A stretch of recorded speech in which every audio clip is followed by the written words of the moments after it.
Alléluia, peuple de Dieu, salut Église. Nous vous bénissons et nous vous saluons partout là où vous nous suivez de loin.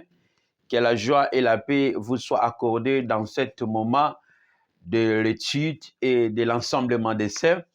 Vraiment, tu as bien fait d'être là avec nous pour examiner les Écritures et dans cette marche de l'Église. Que Dieu soit béni. Regarde à ta côté, dis, bien-aimé, tu es le bienvenu. Tu tournes encore à l'autre côté, tu dis, vous êtes le bienvenu. Alors, avant tout d'abord, je vous supplie de me rejoindre dans la prière après cette chanson. Sala ozonga Yesue, Sala ozonga Yahweh, bana baleli yo na nzembo. Sala ozonga bana baleli yo na nzembo. Sala ozonga Yahweh, Sala ozonga Yesue, bana baleli yo na nzembo. Sala ozonga bana baleli yo na nzembo. Sala ozonga, oh sala ozonga Yesue, Sala ozonga Masia ye, bana baleli yo na nzembo. Sala ozonga bana baleli yo na nzembo. Sala ozonga, oh sala ozonga Masia ye, Sala ozonga Yesue bana baleli yo na nzembo. Sala ozonga bana baleli yo na nzembo. Sala ozonga, oh sala ozonga Yesue Sala ozonga Yesue bana baleli yo na nzembo. Sala ozonga bana baleli yo na nzembo. Sala ozonga. Oui, pendant ce moment, glorifie le nom de l'Éternel dans cette attente, dans cette marche de l'espoir de notre Seigneur Jésus-Christ. Bénissez son nom, glorifiez son nom pour cette grâce. Pendant ce parcours, beaucoup sont morts, beaucoup entendaient voir ce moment. Même ceux qui ont prophétisé, pensé, cherché à arriver en ce moment, n'ont pas eu cette grâce. Mais Dieu, dans son amour, t'a permis d'être là, glorifier son nom, élever son nom. Nous prions au nom de Jésus-Christ. Priez, éternel Dieu, je glorifie ton nom, je te glorifie en ce terme que tu es le Dieu de mon âme, le Dieu de mon existence dans les ciels, sur la terre et sous la terre. Tu es éternel, le Dieu créateur, créateur de mon esprit, créateur de mon âme, l'objet de mon existence. Que la gloire te revienne encore de plus, que la gloire te revienne encore de plus dans tous les siècles des siècles. Dans le nom puissant de ton Fils Jésus-Christ, nous te supplions. Je veux que tu pries aussi, recommander ce moment, que l'Esprit règne dans ton esprit. Que l'Esprit règne dans ton esprit. Et que la présence de Dieu domine l'ensemble. Que la présence de Dieu domine ton esprit. Qu'il règne dans tes pensées. Et pendant ce moment, tout ce qu'on doit étudier, examiner, que Dieu t'aide à comprendre que l'Esprit du Seigneur ouvre ton esprit, ton entendement pour bien étudier, pour bien examiner les Écritures. Dans ce moment, par l'aide du Saint-Esprit, nous prions au nom de Jésus-Christ. Éternel Dieu, Jésus, nous recommandons ces cultes entre tes saintes mains et nous prions que ton esprit règne, que ta volonté soit faite sur ce moment comme au ciel. Tu as prévu ces jours, tu as prévu ces moments afin que ton peuple te connaisse à travers les Écritures, à travers tes lois, à travers la révélation. C'est pendant ces moments de la dispensation, nous invitons le Saint-Esprit, law enforcement, de prendre possession de chaque esprit dans l'Internet. Partout les gens nous suivent, domine leurs pensées et que tu les aides à parvenir à connaître le mystère de cette marche dans le nom puissant de Jésus-Christ. Nous te supplions. Amen. Je prierai. Éternel Dieu, je recommande ce moment sous ta souveraineté, ta suprématie. ton pouvoir, tes jugements dominent, règnent dans cet auditoire et même ce qui nous suit de loin, que ton esprit transcende les frontières, les nations pour impacter, pour inculquer, pour enseigner ta volonté. C'est ainsi dans cette dispensation de la dernière heure de l'Église, nous voudrons que ton esprit enforce ce message. In the mighty name of Jesus Christ, we pray. Amen. Alléluia. Voilà, nous te saluons et nous bénissons Dieu pour la grâce qu'il nous a fait d'être là. Et nous savons que ce n'est ni de la volonté de l'homme, mais c'est la grâce. Car beaucoup ont voulu être comme nous sommes là, n'ont pas eu cette grâce, vous voyez, n'ont pas eu cette opportunité, mais Dieu, dans sa miséricorde et dans son amour, il a disposé qu'on soit là. Amen. Alors, commençons notre magie. Nous parlons si marche dans les déserts. Marche dans les déserts. Et la fois passée, nous avons épinglé et démontré la marche dans les déserts. Et comment Dieu a conduit le peuple d'Israël. Nous avons bien dit que la marche dans les déserts, l'ordre était les lois. OK? Et l'ordre de campement était les lois. C'est par ces lois-là que Dieu a institué pour conduire son peuple. Et c'est ces lois-là qui étaient l'ordre du campement. Et quand nous parlons d'Israël, directement aussi, nous parlons aussi de l'Église, corps universel. Alors, aujourd'hui, dans cet parcours de marche, mais il y avait encore un secret qui était sous le garde de Dieu pour son peuple, que le peuple ne connaissait pas. Et cela a été révélé à l'Église parce que ça a été donné pour Israël.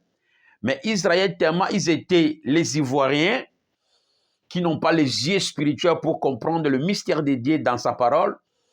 Et Israël voyait toujours la marche physique. Mais à travers la marche physique, Dieu préparait les choses à venir. Par marche physique, Dieu insérait la future de la mission qu'il a confiée à son serviteur Abraham pour le rassemblement des saints des quatre coins de la terre, qu'on appelle les croyants ou l'Église du Seigneur Jésus-Christ. Alléluia.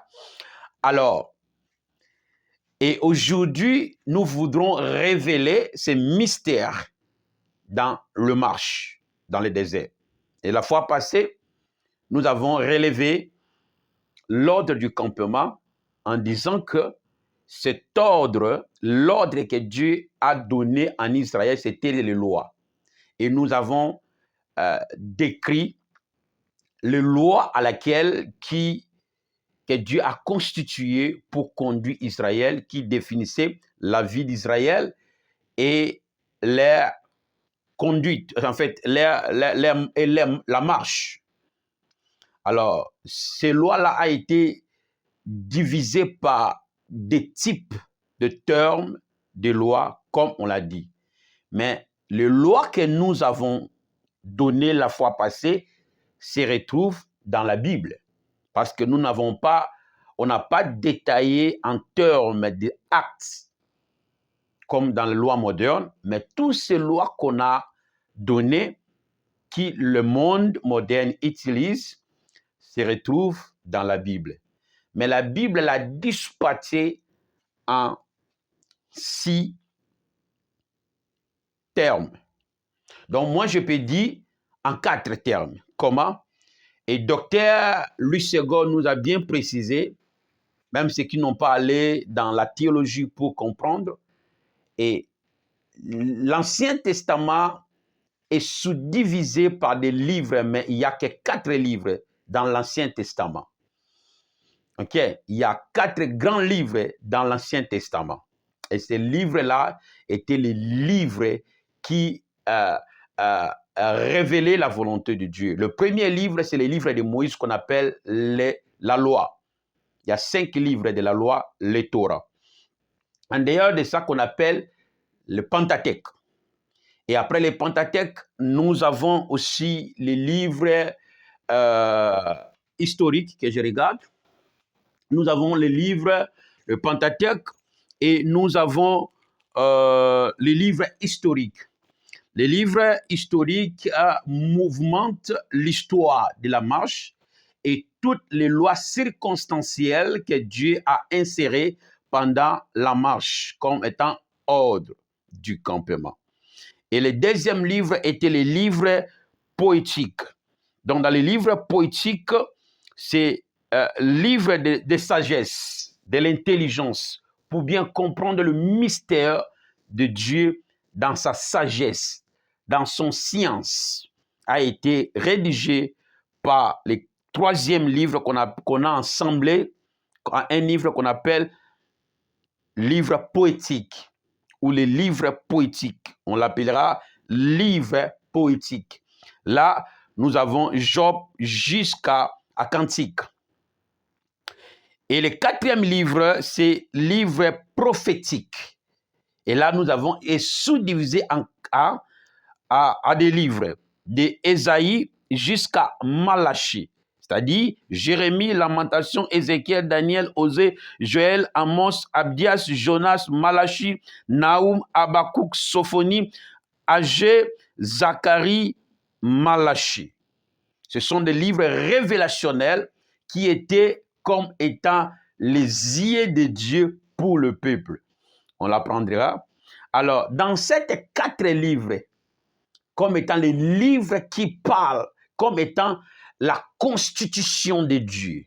Et dans cette constitution, tout ce que Dieu a rédigé représente les lois de Dieu, les révélations de Dieu.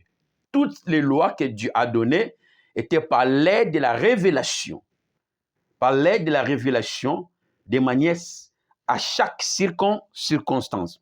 Alors, tout ce que Dieu a donné aux enfants d'Israël a été accompli par Jésus-Christ, que Dieu a encore utilisé les apôtres pour la continuité de ces lois au Nouveau Testament, comme les autres l'ont dit. Et là, nous avons aussi des livres. Dans le Nouveau Testament, nous avons encore des livres là-bas. Des livres, c'est-à-dire des grands livres. Alors, ces 2 grands livres, ces 2 grands livres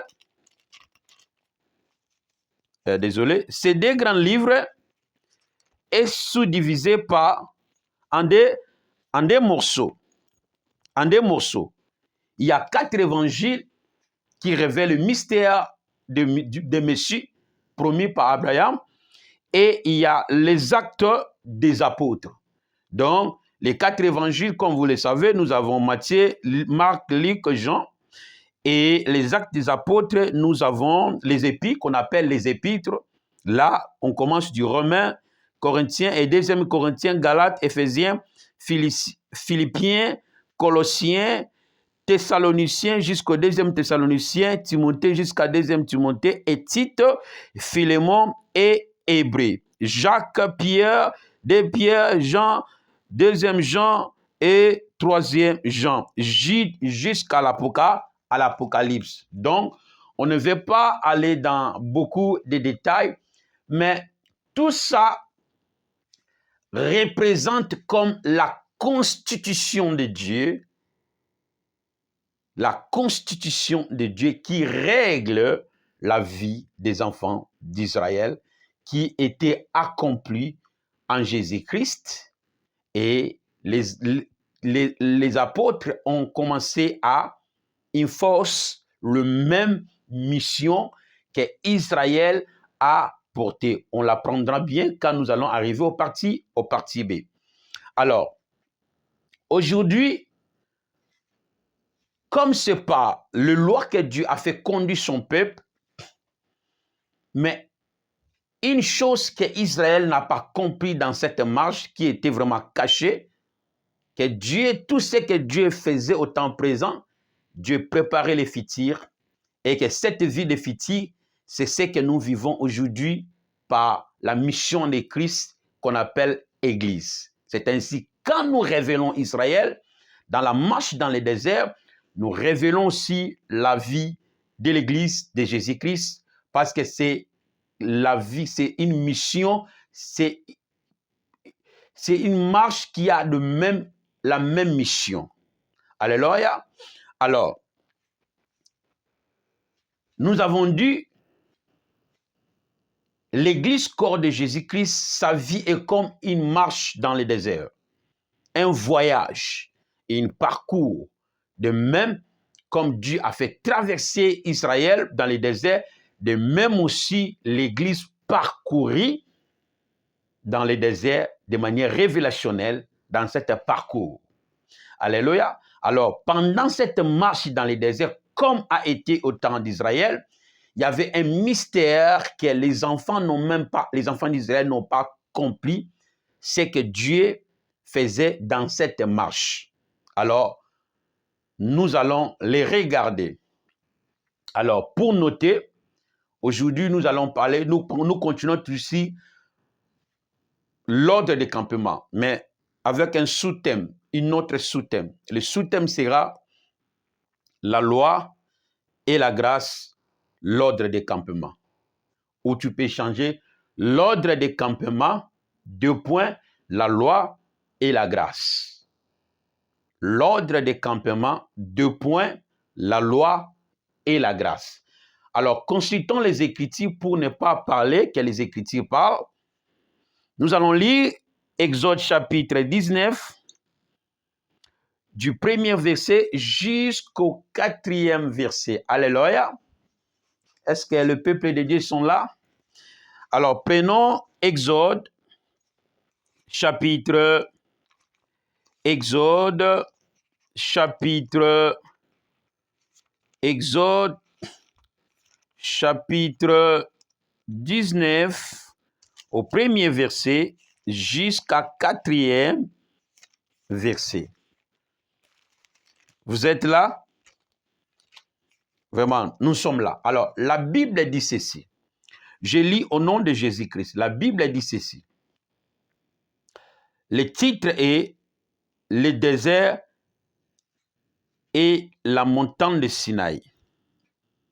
La Bible dit « Le 3e mois après leur sortie du pays d'Égypte, les enfants d'Israël arrivèrent ce jour-là au désert du Sinaï.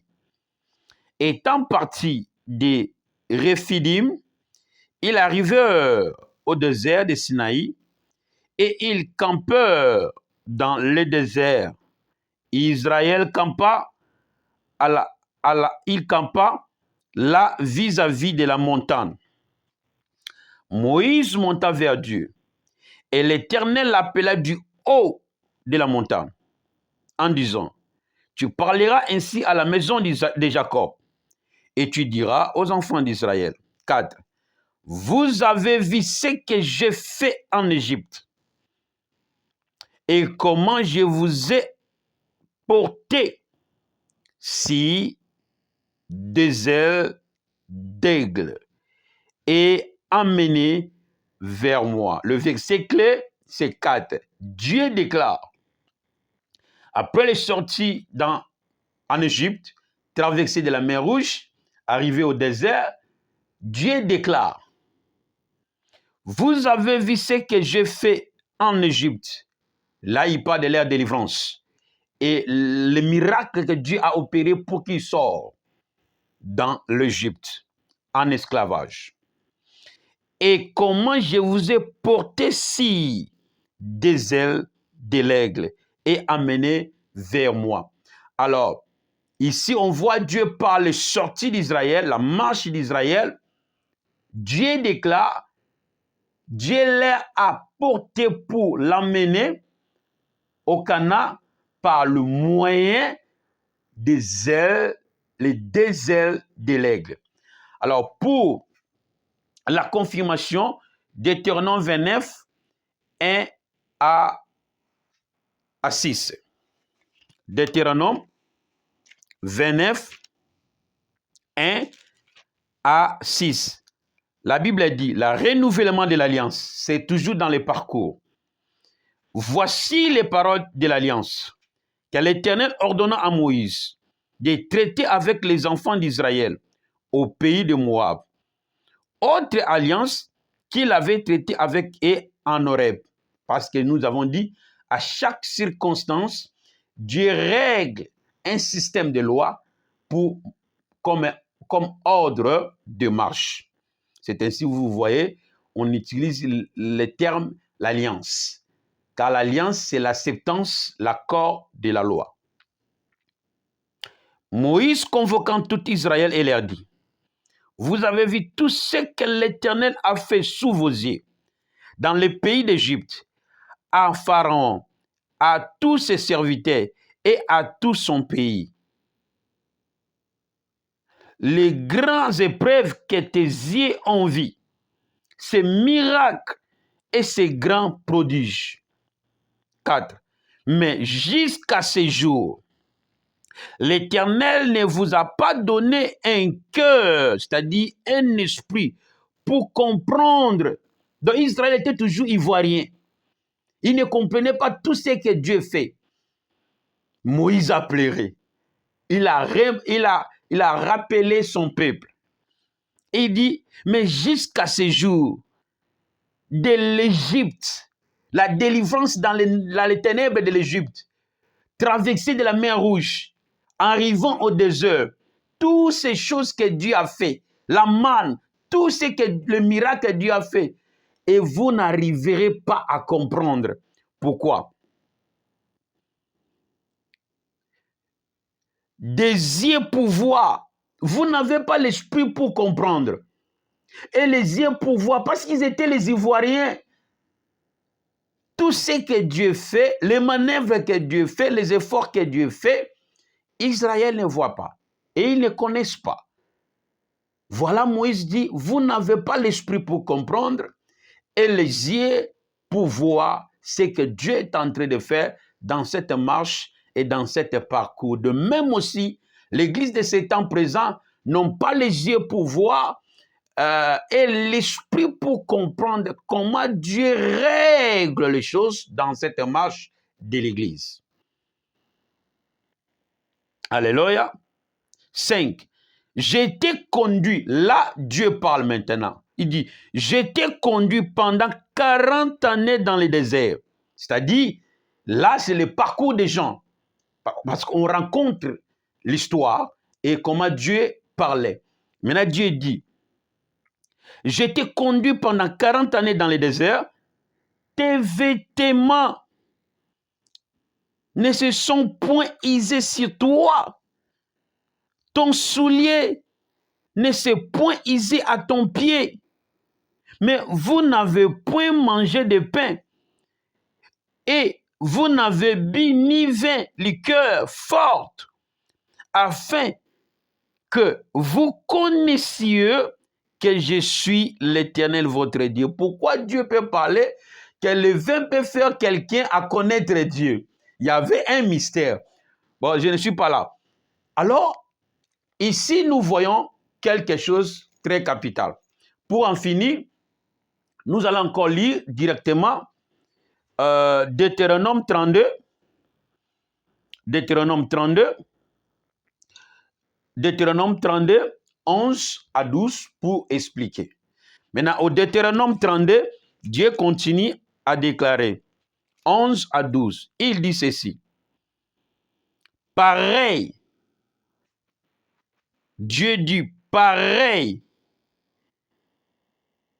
à l'aigle qui éveille sa couvée et voltige si ses petits, déploie ses ailes, le prend, le porte six plumes. L'Éternel seul a conduit son peuple. Je peux ajouter dans les déserts. Il n'y avait avec lui aucun des étrangers, des dieux étrangers. Alors, nous avons vu qu'est-ce que Dieu révèle pour les enfants d'Israël dans leur inconscience de ce que Dieu a fait dans leur vie, dans cette traversée. Alors,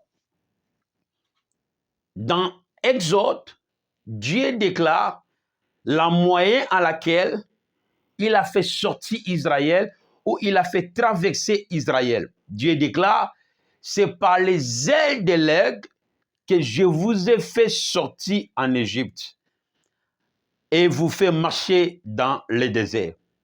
La marche a pris 40 années selon Deutéronome 29, 1 à 6.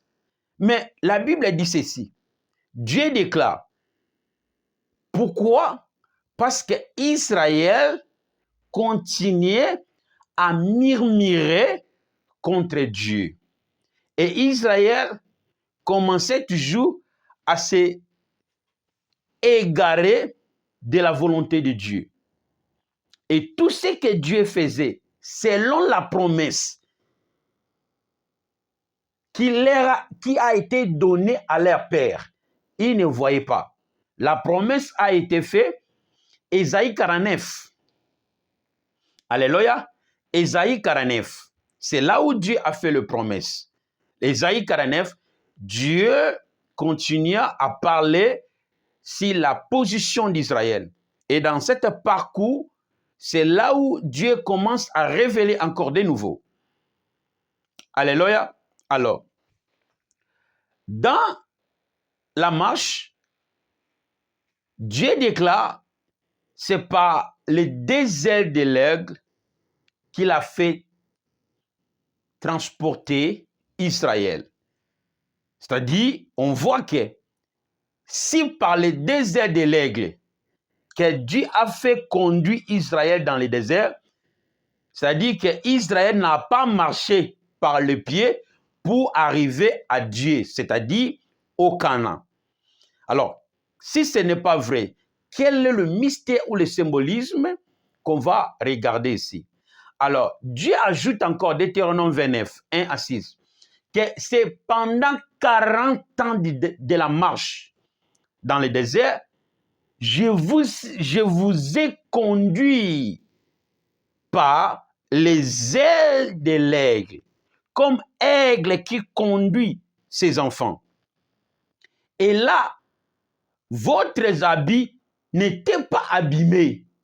Mais c'est impossible. C'est imaginaire. Pendant 40 ans, avec les mêmes habits, et les habits ne sont point abîmés. Il ajoute encore, vos chaussures ne sont point... François, vos chaussures. Il ajoute, je suis où? Oui. Il dit, vos chaussures. 32, 11 et Deutéronome 29, il dit, vos souliers ne sont point isés à ton pied. Cela veut dire, votre soulier ou chaussure ne sont point isés. C'est-à-dire, ma talon na yo esi la quitté. Al terme moko pété. Oyebi so zaka na sapato moko et qui arrive que tous les jours tu portes le même chaussure et soukandeni. Donc mon talon et mati likolo liboso komi munoko ngando e betibo. Mais Dieu dit que vos chaussures ne sont point isées de la même manière. C'est-à-dire, pendant 40 ans de marche, bilamba na bango ezalaki kaka ya sika. Ba chaussure na bango pe semelle esilaki te lingala ya pete pour François wana ya makasi. C'est dans cette révélation que Dieu révèle rappelle Israël qui montre que pendant la marche dans les déserts, le peuple d'Israël était toujours le peuple ivoirien. Parce qu'il ne comprenait pas ce que Dieu est en train de faire. Le mystère de Dieu dans cette marche. Et l'objet de Dieu de les faire quitter de l'Égypte et de les emmener vers lui, c'est-à-dire aux terres promises, aux terres des alliances. Alléluia. Et ils n'ont pas compris. Alors, il faut maintenant regarder pourquoi Dieu dit. Et pour en finir, Dieu ajoute encore en livre de Deutéronome toujours, il dit, je vous ai pris comme un aigle. Je vous ai pris comme un aigle qui prend ses enfants, si ses plumes, si ses ailes, et envolé avec. Alors, Dieu montre toujours aux enfants d'Israël les efforts que Dieu a mis en disposition pour leur sortie et la marche à laquelle Dieu leur a mené. Il dit, 11, Deutéronome 32, 11, il dit, pareil à l'aigle, là Dieu avait déjà parlé de la manière dont Dieu l'a fait sortir dans les déserts. Il dit, pareil à l'aigle qui éveille sa couvée, voltige ma papounaye, si c'est petit, déploie ses ailes, le prend, le porte sur ses plumes. Ce sont les différentes phases. Et l'Éternel seul a conduit son peuple et il n'y avait avec lui aucun Dieu étranger. Donc, Dieu révèle ici le méthode et les moyens à laquelle il a conduit son peuple, où il a fait sortir son peuple, où il a fait marcher son peuple, c'est-à-dire par la révélation de Dieu. Dieu a fait sortir Israël de l'Égypte au Canaan comme l'aigle qui porte ses enfants. C'est par le moyen des deux ailes de l'aigle que Dieu a fait sortir, que Dieu a conduit Israël de l'Égypte au Canaan. Et le magie était, leurs habits ne s'est pas abîmés. Et leurs souliers ne s'est pas usés. Semelle s'il a quitté.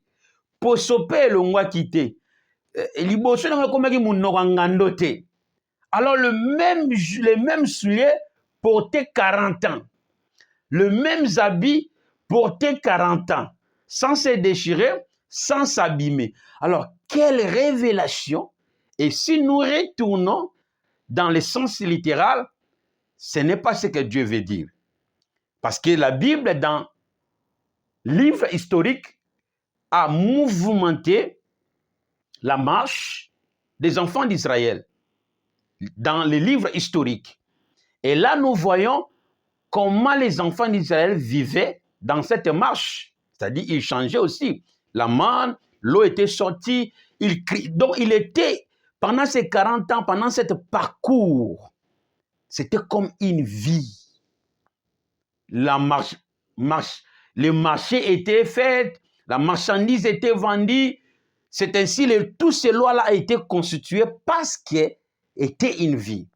Mais en outre, Dieu déclare que c'est par le moyen des deux ailes que je vous ai fait sortir de l'Égypte au Canaan. Alors, c'est dans cet mystère des deux ailes qui ont fait les enfants d'Israël d'être les Ivoiriens sans voir le mystère que Dieu a fait pour les sortir en Israël. Et en réalité, au sens littéral, il n'y avait pas vraiment de moyens littéraux que Dieu a fait comme étant des transports pour porter son peuple. Donc Israël marchait. Je ne vais pas entrer dans les points géographiques pour contourner le point géographique d'amener de l'Égypte au Canaan. Et vous-même, regardez, marche de l'Égypte de manière géographique, parce que ce n'était pas imaginaire, c'est vrai. Marche de l'Égypte jusqu'à arriver au Canaan. Kende na globe et regardez, au moins à la distance, au moins à la kilomètre, même par avion, même par route, au Komona. Alors, c'est impossible au sens physique qu'un humain marche et être vivant dans cet parcours. Mais, l'histoire nous révèle que c'était vrai. Et c'est dans cette véracité de ce parcours, c'est ça que les enfants d'Israël n'ont pas connu, le mystère de Dieu, que Dieu agissait dans leur vie, même dans les déserts. Et c'est ainsi Dieu déclare que Moïse dit, vous n'avez pas l'esprit pour comprendre ce que Dieu a fait dans notre vie.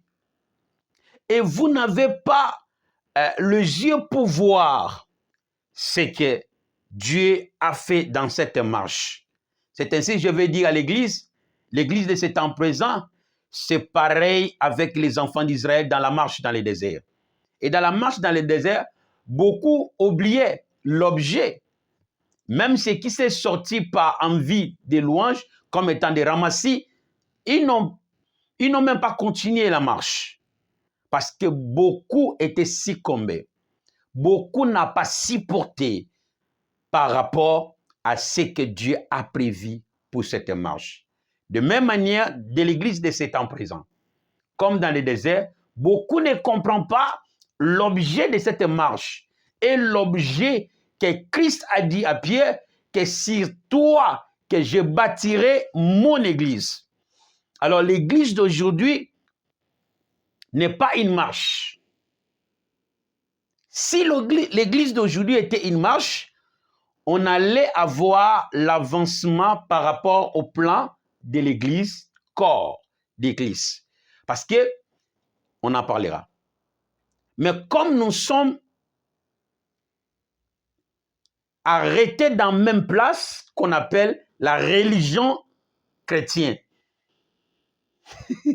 nous sommes restés avec les dogmes, avec la théologie qu'on nous a amenée au Nouveau Testament, et c'est là, on n'est pas dans le move, on ne marche pas, we are stuck, on est devenu immobile,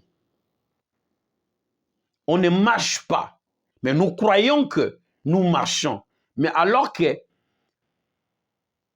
nous sommes à la même endroit. Alléluia. Alors, entrons maintenant pour voir quel est le mystère que Dieu voulait révéler si, en disant aux enfants d'Israël que c'est par mes déserts de l'aigle que je vous ai emmenés de l'Égypte au Canaan. Alors, c'était impossible au sens humain pour que le peuple de Dieu marche 40 ans et qu'avec de mêmes habits, de mêmes chaussures, et les chaussures ne sont pas usées et leurs vêtements n'est pas abîmés ou déchirés. Impossible. Alors, ce qui est impossible aux hommes est toujours possible à Dieu. Alors, voyons maintenant la révélation que les enfants d'Israël n'ont pas vue dans cet parcours. Comme aujourd'hui, l'Église ne voit pas ces mystères. Alléluia. Alors, entrons maintenant dans la bibliothèque de l'aigle. Dans la bibliothèque de l'aigle pour découvrir la pensée de Dieu. Mais avant tout d'abord, dans la révélation derrière cette présentation de Dieu, si la marche dans le désert, Dieu voudrait leur parler de leur conduite ou leur caractère des enfants d'Israël. Donc, ce que Dieu cherchait n'était pas justement marche littérale, mais ce que Dieu cherchait pendant la marche était la conduite par rapport aux lois qu'il a mis dans leur vie, ou les caractères que les enfants d'Israël allaient afficher par rapport à la loi. C'est ainsi Dieu se déclara. Moïse dit, vous n'avez pas les yeux voir et de comprendre, parce que les enfants d'Israël s'égaraient toujours. C'est des complaining. Allez, alléluia. Alors ici, nous comprenons que la marche que Dieu parle, Dieu ne voyait pas marche physique, mais Dieu entendait dans cette marche une bonne conduite de chacun à la loi, ou la transformation des caractères des enfants d'Israël. Alors le mystère de l'aigle, la révélation que je vous ai conduite par l'aigle est celle-ci. L'aigle dans la Bible a beaucoup de contextes, parce que le mystère de l'aigle est controversé, est vaste. Mais quand on parle, chaque contexte selon le contexte. Maintenant, par rapport Deutéronome 29, Deutéronome 32, ici la révélation de l'aigle est différente avec Ézéchiel, est différente avec celle de l'Apocalypse. Mais le mystère de l'aigle ici est différent avec les autres aigles. Alors, ici l'aigle, c'est Dieu lui-même, dans sa souveraineté et sa suprématie sur ses créatures. Parce que le mystère de l'aigle est interchangeable.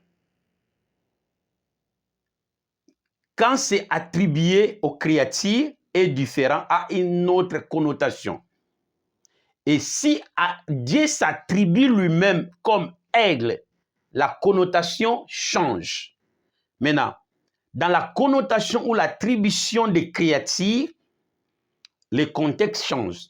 Mais ici, nous voyons Dieu s'attribue lui-même comme aigle. C'est ainsi. L'aigle ici, c'est Dieu lui-même, mais sous une autre connotation de la révélation. Alors, pour les comprendre, il faut maintenant décortiquer chaque présentation. Alléluia.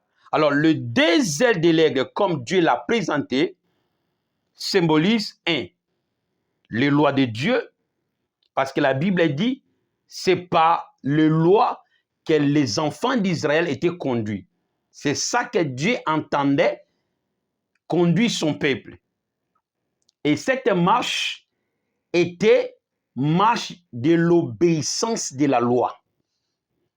Alors, ce que Dieu entendait dans chacun n'est pas justement l'arrivée au Canaan, mais c'était la transformation de chacun envers la loi. Parce que le moyen à laquelle que Dieu a conduit son peuple, c'est la loi, qui se révèle par la forme de l'aigle. Alors cet aigle, c'est Dieu lui-même. C'est Dieu lui-même. Dans sa souveraineté, sa suprématie, ici on voit Dieu est la source des lois qui fait marcher son peuple. Même de manière littéraire, moderne, le pays est conduit par les lois. Le pays est régi par les lois. Le pays marche par les lois. Alors la loi, c'est le moyen comme vainqueur qui fait conduire le peuple. C'est ainsi Dieu déclare, c'est par mes deux ailes de l'aigle que je vous ai conduit. Alors les deux ailes de l'aigle symbolisent les lois de Dieu, parce que c'est par les lois que Dieu a insérées qui était l'ordre du campement et marche. Ce que Dieu entendait dans le marche, c'était how people will respond to his law. C'est-à-dire comment les gens vont répondre à sa parole, à ses instructions. Parce que la cause de leur esclavage, c'était la désobéissance de leur père Abraham. Dieu lui a donné l'ordre, il ne l'a pas fait ainsi. C'est ainsi que les enfants aussi allaient répondre positif aux lois de Dieu. Deuxième explication. Les deux ailes de l'aigle symbolisent les lois de Dieu et la grâce de Dieu sur son peuple. Pourquoi? Parce que après la chute de l'homme, dans la souveraineté de Dieu, Dieu a deux trônes. Dieu a ses lois comme une trône qui exprime sa souveraineté et sa suprématie. Alléluia. Alors, les deux ailes de l'aigle, c'est la loi et la grâce. C'est la loi et la grâce. La loi est un moyen de conduite, c'est-à-dire les caractères, le comportement qui les enfants devaient répondre à chaque étape de la vie.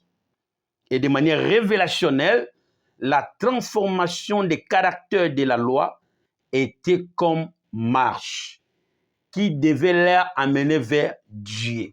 Alors ici, quand Dieu insérait cette méthode aux enfants d'Israël, c'est comme si Dieu parlait à la future de leur rôle pour les nations. Ésaïe 49. C'est ainsi, il n'a pas vu ces mystères cachés à travers la loi.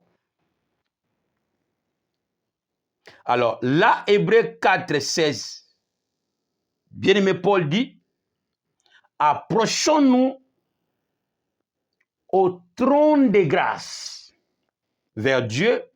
Là, nous pouvons obtenir la miséricorde, la faveur pour être secourus au temps des besoins. Donc nous voyons dans la souveraineté de Dieu, il y a le trône de grâce.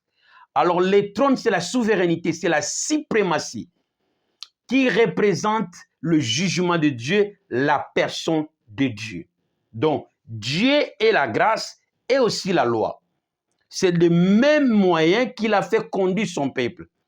Dans leur imperfection, Dieu a toujours fait grâce.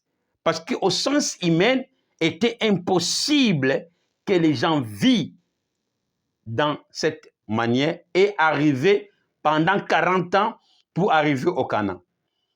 Alléluia.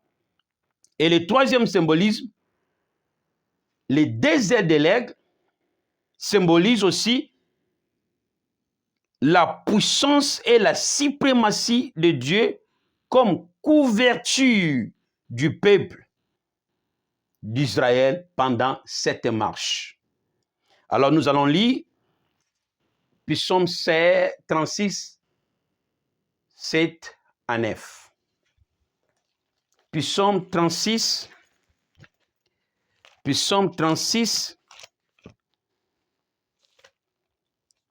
il y a beaucoup de versets qu'on peut lire ici, la couverture. Donc, les deux ailes de l'aigle, symbole de couverture, symbole de l'alliance, la protection du peuple avec Dieu. Donc, Psaume 36, 7 à 9, la Bible dit ceci. Ta justice est comme la montagne de Dieu. Tes jugements sont comme les grands abîmes. L'Éternel, tu soutiens les hommes, le peuple et les bêtes. Combien est précieux ta bonté, ô Dieu, à l'ombre de tes ailes. À l'ombre de tes ailes, les fils de l'homme, les peuples, les nations cherche un refuge. Il se rassasient de l'abondance de ta maison et tu les abreuves au torrent de tes délices. Alors c'est ainsi nous voyons les deux ailes de l'aigle, symbole de la protection de Dieu.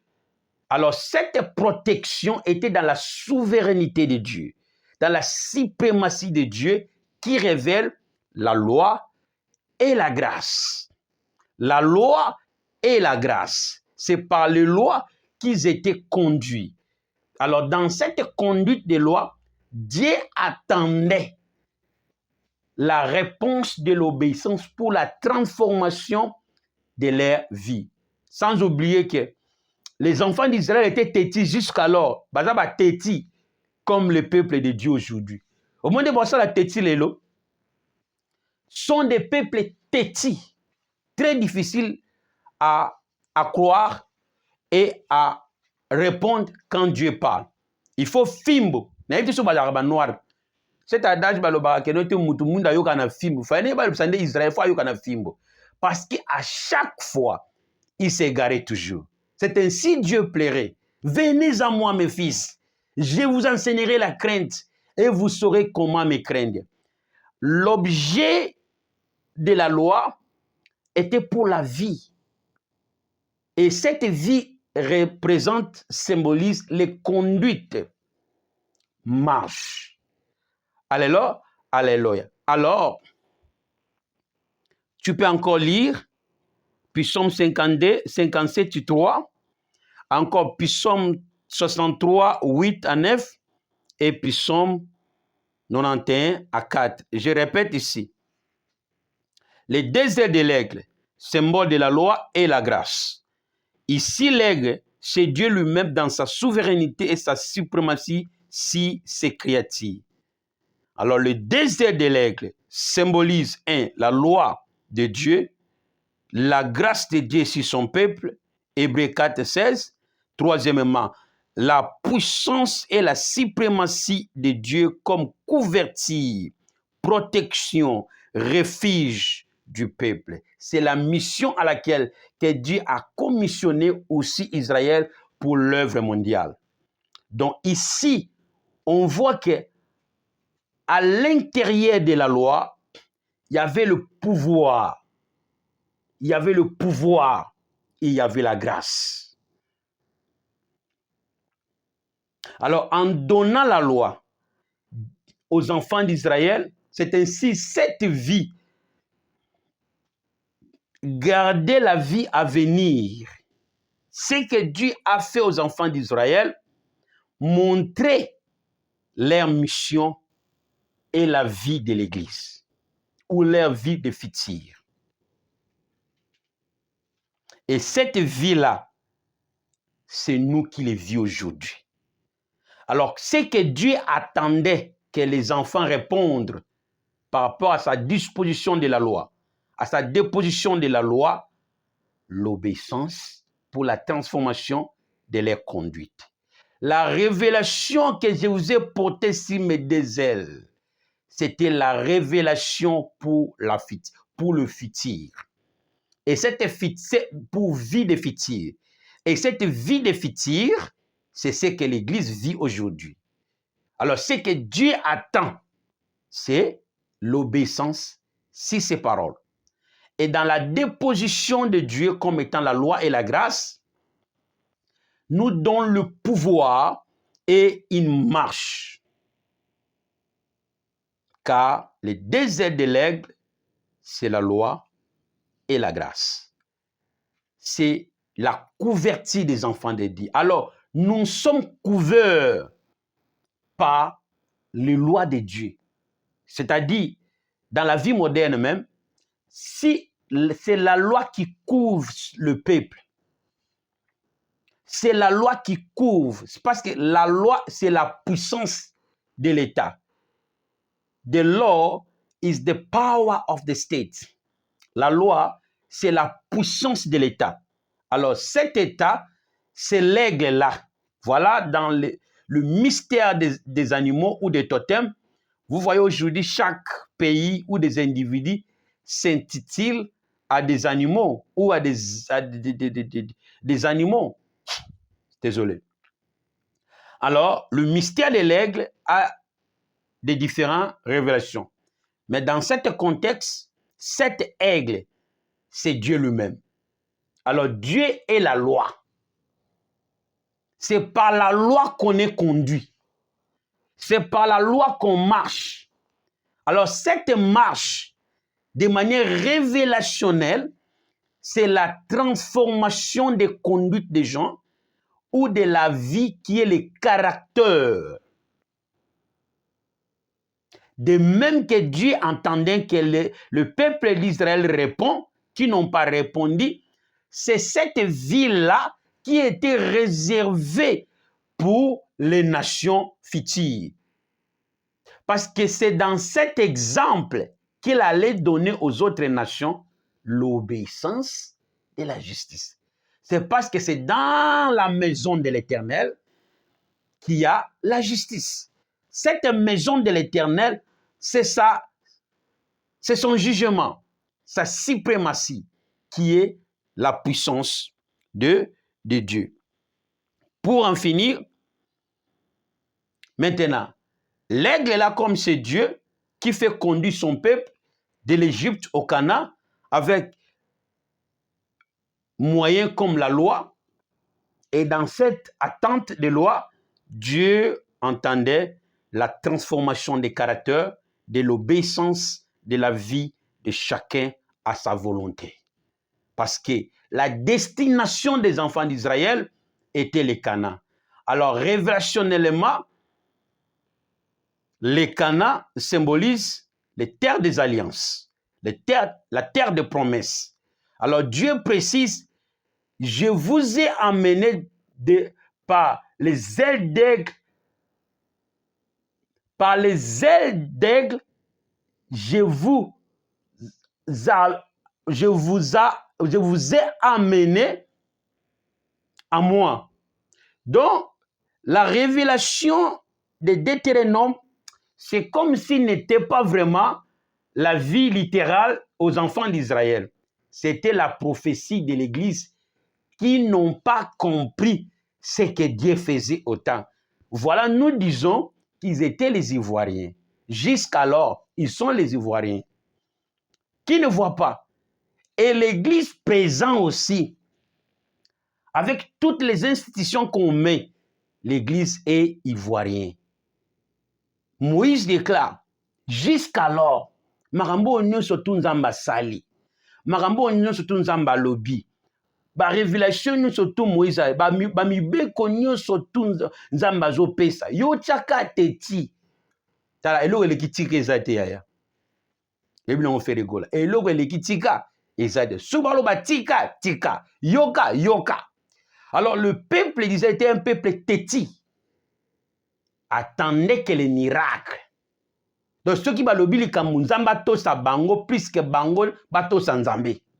Voilà Paul dit, les Juifs cherchaient les miracles. Même autant de miracles que Dieu a fait, ils n'arrivaient pas à croire. Comme aujourd'hui, tous les miracles que Dieu est en train de faire, ils n'arrivent pas à croire. Dans leur vie avec Dieu, ils étaient Nzambe pesa, nabota, Nzambe pesa, voyage, Nzambe pesa. Alors Dieu voyait un royaume en eux. Alors pour qu'un royaume se forme par la justice de l'obéissance de la loi. Alors ces peuples ne comprenaient pas. Ces peuples ne voyaient pas ça. C'est comme aujourd'hui l'Église du Seigneur. Tout ce que Dieu est tenté de faire, l'Église ne voit pas. Nzambe nabota, Nzambe mwana, Nzambe voyage, Nzambe biloko. Tout ce qu'on... La relation avec Dieu est basée, tout ce que Dieu peut faire en moi. Et les pasteurs croient que cette marche avec Dieu, ce n'est que Dieu fasse la guérison aux enfants de Dieu pour se sentir grand. Que Nzambe nanga leki ya bango, osale lote papa. Je comprends. C'est ça que les enfants d'Israël étaient. Apôtre Paul le définit. Je pense, 1 Corinthiens, 2 ou 2 Corinthiens. Il dit, les Juifs cherchaient quoi? Les miracles, la puissance de Dieu. Et les Grecs, la connaissance. Entre la connaissance des Juifs, le miracle des Juifs et la connaissance de la science, du mystère de la création pour la manipulation des êtres, la manipulation, les Grecs, hein, la manipulation des êtres. C'est ainsi toute la mauvaise théologie, c'est-à-dire Marx dans ce monde provient chez les Grecs, les Platons. Pourquoi? Parce que ces gens voudraient comprendre Dieu. Comme Dieu ne se révélait pas de manière officielle comme Israël, mais ils voudraient chercher Dieu par la nature. Et pour posséder la puissance de Dieu à travers la création, pour dominer la création et dominer les êtres. Mais entre la puissance et la connaissance, Paul dit ceci. Il dit, les Juifs cherchaient la puissance et les Grecs cherchaient la connaissance. Mais entre la puissance et la connaissance, Dieu nous a envoyé par sa sagesse, mystérieux, caché, que les Juifs n'ont pas compris pour la vie à venir, que les Grecs cherchaient sans comprendre Dieu dans sa création, mais Dieu a fait révéler sa science, sa puissance, à travers la sagesse. Est-ce que vous comprenez Marambo? Bien, mais il faut comprendre Marambo. Mais si vous comprenez Marambo, to tikali, hein? Si vous comprenez Marambo, to tikali. Alors la révélation dit ceci. L'aigle, c'est Dieu, et les deux ailes, c'est la loi et la grâce qui gouvernent le peuple en ces temps. Parce que nous sommes dans la grâce. Même Israël était dans la grâce. Et cette grâce, avec la loi, était pour amener l'homme. Parce que depuis l'homme a chuté jusqu'alors, nous sommes dans la grâce. Nous sommes dans la grâce. Mais malgré la grâce, le péché est encore là. Mais ce que Dieu attend de nous, c'est la réponse de l'obéissance dans sa loi. Pourquoi? Parce que la destinée du Canaan à l'Égypte. Mais si cette marche, Dieu voyait l'avenir et une mission commissionnée pour eux, pour amener les nations de la terre à sa justice, pour amener les peuples de la terre à son royaume. Et la justice, c'est ça qui constitue le royaume de Dieu. Alors, comme le royaume de Dieu était trébuché, détruit, c'est-à-dire par la désobéissance, Dieu veut instituer, restaurer son royaume, c'est-à-dire la justice. Alors, pour qu'il y ait la justice, il faut la déposition des lois et l'obéissance de la loi. Voilà, Dieu est la source de la loi. Et ici, dans le contexte, Dieu se révèle comme l'aigle à deux ailes, la loi, la grâce. Maintenant, le mystère de ses yeux. Comme je vous avais dit, à chaque fois qu'on parlera la Bible, l'aigle dans la Bible, est interchangeable. Dépend de la manière dont la Bible attribue l'aigle. Si l'aigle est attribué aux créatures, le contexte change. Si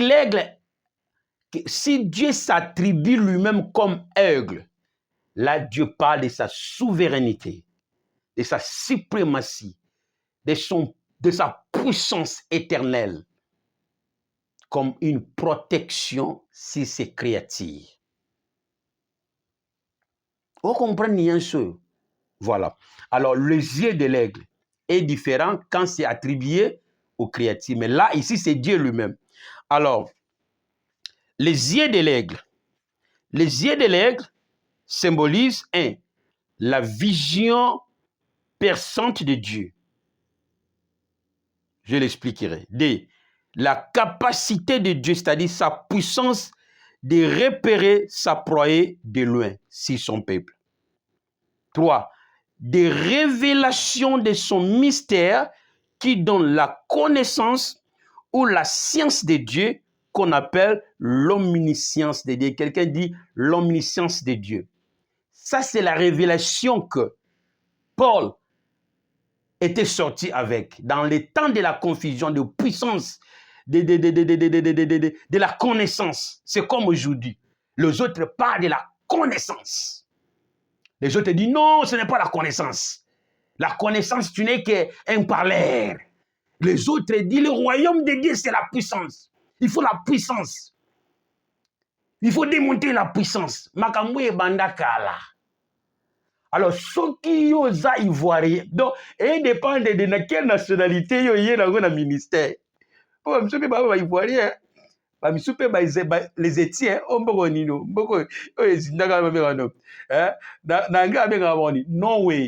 Norway sont les Norvégiens, sont Norvège. Norway, en français, c'est Norvège. Donc, Norway en anglais, sans endroit, nulle part. Norway, nulle part. Donc, il y a certains gens jusqu'à aujourd'hui sont des Norvégiens. Donc, Norvège en anglais veut dire Norway. Nulle part. Il y a des gens dans les ministères qui sont nulle part. Donc, tu ne sais pas, il est où? Sa mission est où? Alors, les autres sont pas de la puissance. Non, le royaume de Dieu, c'est la puissance. Les autres, non. C'est la connaissance. Comme Paul, dans son temps, est sorti dans le mystère de la sagesse de Dieu. Il dit, les Juifs cherchent Dieu par la puissance. Si Dieu ne manifeste pas la puissance, rien. Les Grecs parlent de la science, c'est-à-dire de la connaissance. Mais par la puissance et la connaissance, Dieu nous a fait sortir, nous a envoyés par le mystère de sa sagesse. Avant les temps que Dieu l'a prédestiné, avant des générations, Dieu l'a prédestiné, Dieu l'a caché à les révéler à notre temps. C'est ainsi, quand nous vous prêchons, nous prêchons la sagesse de Dieu mystérieux caché, au-delà de la puissance, au-delà de la connaissance des livres, au-delà de la connaissance écrite des Écritures dans la Bible. Parce que jusqu'alors, avec la Bible à la main, les gens sont encore ivoiriens, sans l'Esprit de Dieu et sans la voyance de Dieu. Alors Dieu étant qu'aigle, quand il ouvre ses yeux, c'est comme un écran. Ceux qui sont connectés aux yeux de l'aigle qui est Dieu, voient les visions aux yeux de l'Éternel. Voient les visions aux yeux de l'Éternel. Alors le mystère des yeux, c'est le mystère de la révélation de la science de Dieu, de la création de Dieu, que Dieu se révèle à son peuple. Parce que c'est par la révélation qu'on peut connaître Dieu. Par la... Bien-aimé, c'est par la révélation. Paul a dit, Éphésiens, il dit, c'est par la révélation que j'ai eu, la connaissance du mystère de Christ, que je viens d'écrire en peu de mots. Si vous pouvez les lire, vous pouvez aussi représenter la connaissance que j'ai eue du ministère, que les Juifs refusaient. Et ce mystère, c'est que les païens qui n'ont pas le droit sont co-héritiers, partagent l'héritage d'Israël. Mais Israël eux-mêmes ne savaient pas, c'était la commission réservée dans leur mission pour être la source de salut, de la vérité, de la lumière des nations. Et d'amener la justice de Dieu, installer la justice de Dieu pour que les nations de la terre se réfugient à lui. Et quand Dieu faisait ces choses au temps présent de la marche, les peuples étaient ivoiriens. Parce qu'ils cherchaient voir Dieu na puissance moko bat ba luga lelo, même pour rendre témoignage de la justice, bat ba luga non puissance. Eh, il y a monde. Alors pour en finir, alléluia, pour en finir, Job 38, Dieu se révèle lui-même. Job 38, Job 38, 33 à 38. Job 38, 33 à 38. Regarde ce que Dieu dit. Job 38, 33 à... Il dit ceci. Fais-tu paraître en leur temps les signes des zodiaques? Les signes des zodiaques, dans l'histoire de l'Église, c'est la magie, c'est comme ça. Mais la Bible parle des zodiaques. Alors, les zodiaques, c'est aujourd'hui, on peut les dire, c'est digital. C'est digital. C'est les mystères de l'intelligence de Dieu dans sa création. Il y a encore des mystères là, beaucoup. Mais aujourd'hui, nous utilisons Google. J3, l'autocommission n'a pas dit combien. Toutes ces choses du satellite et du digital, c'est sous le mystère des zodiaques. C'est la magie de Dieu. Et ces choses-là sont dans la création de ces mystères de Dieu. Alors, tellement l'Église nous sont encore loin et que c'est le monde qui amène cette innovation et on a perdu. La puissance que nous cherchons, et doit changer même société n'a bisoté. Mais il faut toujours. Je répète les Écritures. Il dit, fais-tu paraître en leur temps, en leur temps. C'est-à-dire, ici les zodiaques parlent de la création, du signe du temps, des éclipses.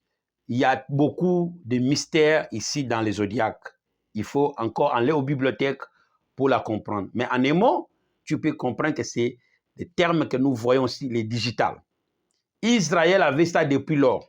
C'est ainsi dans les domaines d'Israël, on a des systèmes, il y a nombre.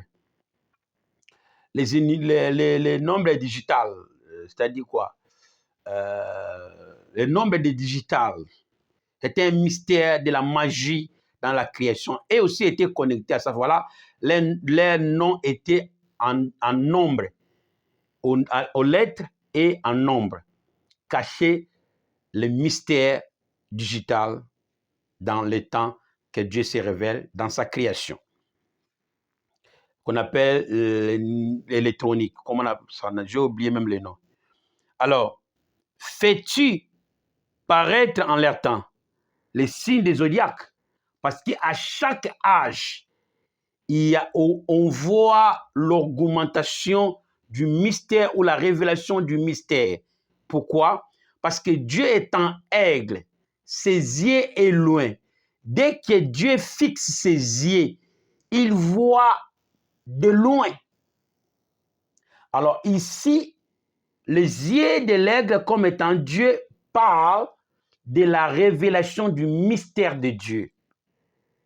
C'est par là, quand Dieu regarde la terre, ses yeux, ce sont des révélations.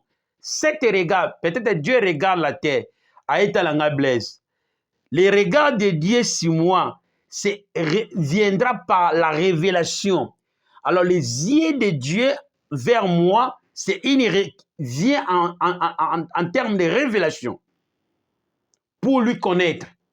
C'est ainsi, même dans les termes scientifiques modernes, on parle des zodiaques. Et à chaque fois, on montre que chaque âge, il y a l'augmentation de puissance et il y a des phénomènes éclipses dans chaque création. C'est parce que celui qui a fixé les zodiaques fait paraître ces mystères. Alors, il faut que tes yeux rencontrent les yeux de Dieu pour être connectés de son éclat. Tu peux faire sortir les éclats, la force sur tes yeux. Maintenant, ici, aigle, les yeux de aigle, c'est la révélation. Alors, Dieu dit ceci, c'est le mystère de l'omniscience de Dieu. Il parle du mystère de sa création. Alors, le mystère de sa création révèle la sagesse de Dieu, la science de Dieu, la création de Dieu. Ce n'est pas toute personne est appelée à connaître ça. Mais ce n'est que ceux qui ont vu l'éclat de l'aigle peuvent connaître Dieu et avoir l'Esprit de Dieu. Je continue. Fais-tu paraître en leur temps les signes des zodiaques? Connais-tu la grande ours avec ses petits? Connais-tu les lois du ciel? C'est-à-dire la création de Dieu, c'est la loi. Et cette création, c'est Dieu lui-même. Alors, pour connaître ce Dieu-là comme étant aigle ou la création, il faut avoir la révélation de Dieu. Alors, quand Dieu se révèle, c'est comme si c'est l'aigle qui projette ses yeux sur la terre. Même si tu es au Mbanzalemba, Dieu te voit. Même si tu es à Kinsuka, Dieu te voit. Alors, pour lui connaître, il faut qu'il fixe ses yeux vers toi. Amona John, Amona Mangriti. Alors, les yeux de l'Éternel viennent vers toi par les éclats. Alors, ces éclats, c'est la révélation du mystère de sa personne dans sa création. Pour connaître sa personne, ses lois pour la bonne marche dans chaque âge. C'est ainsi l'homme moderne a l'évolution dans la vie moderne et l'Église n'a pas l'évolution parce que l'Église n'a même pas compris la prophétie qui leur a été dite pour l'Église et pour leur mission. Ceux qui écoutent l'anglais, suivez-moi dans l'enseignement en anglais. Je parle sur la mission, l'Église universelle et sa mission. Ça, c'est un thème élitaire qui touche même la théologie moderne. Et ma mission ici, on a crié au décadore des 10 commandements, mais alors qu'il y a 1800 lois instituées pour la vie d'Israël. Mais nous, on a resté qu'aux 10 commandements. Mais alors qu'il y a des positions pour l'Église installées dans la loi de Dieu comme une marche. L'Alerti dit, connais-tu les lois de Dieu du ciel? Règles-tu son pouvoir sur la terre? Quel est le pouvoir ici? C'est ainsi nous disons, cette aigle, c'est la souveraineté de Dieu et sa suprématie. Alors, est exprimée en termes de la loi. Alors, ces lois-là gouvernent, imposent les nations à l'obéissance de la loi pour la justice règne. Alors, dès que la justice régnera, c'est le royaume. Parce que tout ce que Dieu est en train de faire, la justice. Romains 14, 17 dit, le royaume de Dieu, c'est la justice. Paul a dit, le royaume de Dieu n'est pas le manger à boire, mais consiste à la justice. Or, la justice, c'est quoi? C'est l'obéissance de la loi. Car la loi est sainte et justice. Alors, ici, Dieu parle aux hommes qui se voient puissants que lui. Et il révèle sa sagesse. Car tout ce que Dieu a créé est Dieu. Cache Dieu. Pour connaître Dieu, c'est par sa révélation. C'est par ses mystères révélés. C'est ainsi, nous disons, les yeux de l'aigle, que je répète, on finit ici. Les yeux de l'aigle symbolisent la vision perçante de Dieu. Même si tu es loin, il te regarde, il te voit. Aussi la capacité de Dieu de repérer sa proie de loin pour son peuple. Troisièmement, des révélations de son mystère. qui donne la connaissance ou la science de Dieu qu'on appelle l'omniscience de Dieu. Voilà, Job les décrit. La création, c'est l'omniscience de Dieu. Parce que ça révèle Dieu, la sagesse de Dieu, l'intelligence de Dieu, les lois de Dieu. Alors, c'est dans cette création, nous avons la vie par ces lois-là. Alors, ces lois-là est une marche. Ces lois-là est une vie pour nous. Ces lois-là est une marche. Ça nous amène où? À Dieu, où Dieu est la justice. Parce que le royaume de Dieu qu'on attend, c'est la justice. Alors, ça nous amène à Dieu. C'est-à-dire, ce que Dieu entendait à chacune, dans la marche dans les déserts, c'était la réponse de la justice à ces dépositions de la loi. Mais Israël s'égarait toujours. Voilà Dieu plaît. Viens mon fils, venez à moi. Je vous enseignerai comment craindre Dieu. Tout ce que Dieu cherchait, c'est la justice. Or, dès que la justice règne, c'est là le royaume de Dieu est restitué. Alléluia. Alors, de même que Dieu a fait pour Israël, révèle la marche de l'Église. Que Israël n'a pas compris, c'est ce mystère. C'est ce mystère qui est maintenant révélé par vous. Quel privilège! Alors, ici, on a révélé le moyen révélationnel que Dieu décrit. Il a amené Israël vers lui par les ailes de l'aigle.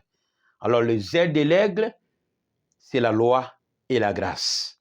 L'aigle lui-même, c'est Dieu, qui symbolise sa souveraineté, sa suprématie dans son trône éternel, qui révèle sa personne dans sa création.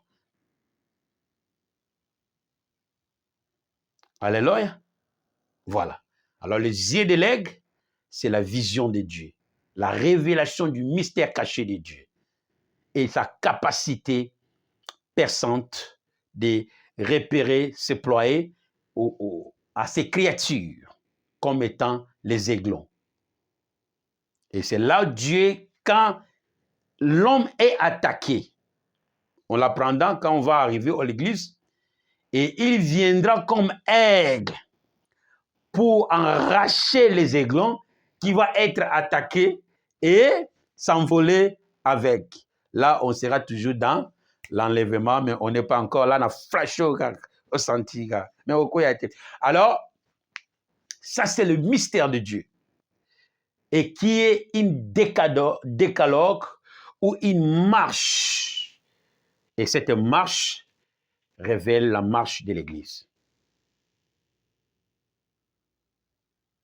Alléluia.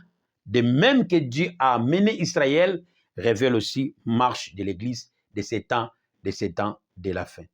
Mais il arrive qu'Israël n'a pas compris. De même aussi, l'Église ne comprend pas. Ils sont encore aveugles pour voir et sans esprit pour comprendre ce que Dieu a caché. C'est comme si l'Église aujourd'hui, on n'a pas compris la mission de l'Église. Et les gens croient que la mission de l'Église, on est ici pour faire des délivrances toujours. Ou on est ici dans cette marche, c'est comme si nous amenons qu'à ça et l'Arabiso. On demande qu'à Dieu. Ça, c'est la nature aussi d'Israël. Donc, je vois comme si Israël, qui est vraiment africain. Et même dans la loi traditionnelle, au Monaco, ils ont des lois simultanées avec les Africains. Quand tu vas aller au Talmud juif, au Monaco, les Juifs ont des lois similaires avec les Africains. Et ces lois-là, c'est dans la création. Alors, mais il ne comprend pas. Pourquoi? Parce que Israël cherche que Nzamba seye la bango au-delà. Alors que Dieu cherche une autre chose dans leur vie. Alors, nous ne sommes pas ici. Notre mission ou le mystère de l'Église, n'est pas ici pour des délivrances seulement de la chair. Mais nous sommes dans une marche, dans un voyage, un parcours que nous devons expérimenter Dieu. Cette expérience ne se mesure pas de la délivrance ou même de quelle magie que Dieu performera pour montrer sa puissance en nous. Non. Mais the way we become, c'est la manière dont on devient selon son destin éternel. Alors, Église, nous sommes restés dans la puissance pour la délivrance. Quel est l'objet et la mission de l'Église. De même aussi, Israël était dans le désert. Voilà, Moïse a pleuré. Moïse a pleuré. Jusqu'à maintenant, vous n'avez pas les yeux pour voir ce que Dieu a prévu et ce que Dieu veut pour vous. Ni esprit pour entendre ce que Dieu parle pour vous.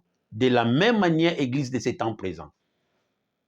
Alors voilà, Dieu dans sa prédestination, dans sa volonté, nous a envoyé, nous a prédestiné pour cette génération de vous emmener ce qui vous amènera à Dieu.